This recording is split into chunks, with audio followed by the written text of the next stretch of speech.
अहिल्याबाई होलकर हमेशा नारी जगत के लिए प्रेरणा स्रोत रही हैं। उन्होंने न सिर्फ पति और ससुर के देहांत के बाद अपने राज्य की गद्दी संभाली, बल्कि एक ऐसे शासन का उदाहरण पेश किया जो हर दौर के लिए एक आदर्श बन सकता है। उन्होंने अपने शासनकाल में हमेशा लाभ हानि को दरकिनार किया और समाज और अपनी प्रजा की जरूरतों को हमेशा समझा। यही कारण है कि वह एक नई उम्मीद बनकर उभरी और लोगों ने उन्हें देवी माना। तो आइए उनके जीवन से जुड़ी घटनाओं से रूबरू होते हैं। औरंगजेब की मृत्यु के बाद मुगलों की शक्ति कम हो रही थी और मराठाओं का विस्तार बढ़ रहा था।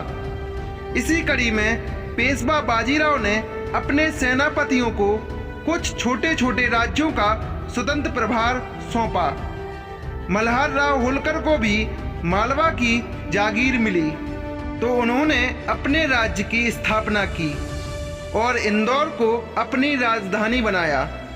मल्हार राव का एक पुत्र था खांडे राव, जो उनकी ही तरह पराक्रमी था और ना ही उनका मन राज्य के कामकाज में लगता था। इसलिए मल्हार अपने बेटे के लिए ऐसी पत्नी चाहते थे कि वह राज्य संभाल सके।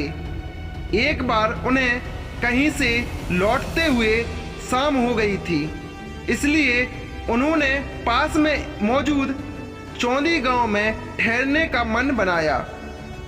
वह जब गांव के अंदर पहुंचे तो उन्होंने देखा कि गांव के लोग वहां मौजूद एक मंदिर में आरती के लिए जा रहे थे। तभी उनके कानों में एक सुंदर संगीत की आवाज सुनाई दी। उन्होंने पलटकर देखा तो एक 10-12 साल की बच्ची मंदिर के अंदर आरती गा रही थी। आवाज इतनी ज्यादा मीठी थी कि मल्हार राव से रहा नहीं गया।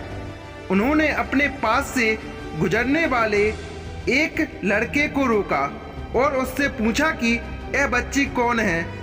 उस व्यक्ति ने मल्हार राव को आश्चर्य से देखते हुए कहा कि आप परदेसी हो शायद, इसलिए आप हमारी अहिल्या को नहीं जानते। यह हमारी मानको जी शिंदे की बिटिया है। वह व्यक्ति आगे बढ़ता उससे पहले मल्हार राव ने कहा, क्या आप मेरा परिचय करवा देंगे उनसे?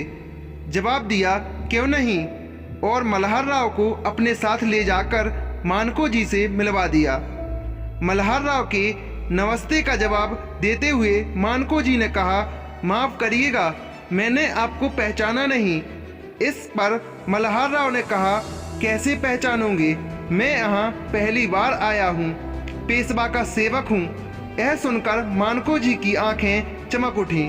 उन्होंने कहा, महाराज, आपको कौन नहीं जानता।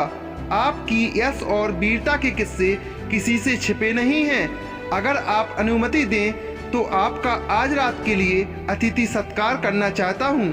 मल्हार राव मान गए और रात मानको जी शिंदे के यहाँ रुके।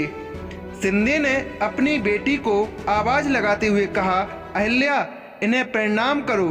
अहिल्या ने प्रणाम किया और सभी एक साथ मानको जी के घर की ओर बढ़े। रास्ते भर मल्हार राव अहिल्या को निहारते रहे और उनकी सुंदरता, कला से बहुत प्रभावित हो गए थे। मन ही मन उन्होंने तय कर लिया था अहिल्या को वह अपनी पुत्र वधू बनाएंगे। रात्रि के भोजन के दौरान उन्होंने अपना प्रस्ताव मानको जी के समक्ष रख दिया, जिसे मानको जी शिंदे ने तुरंत मान लिया। इस तरह अहिल्या होलकर परिवार की बहू बनी।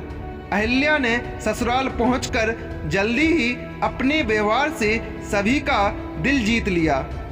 सास की देखरेख में उन्होंने तेजी से घर की जिम्मेदारी संभाल ली और ससुर के सहयोग से वह राजकाज के काम देखने लगी। तो दोस्तों, वीडियो ज़्यादा लंबी हो रही है, इसीलिए इसका नेक्स्ट पार्ट आपको अगली वीडियो में मिलेगा। थैंक यू, धन्यवाद।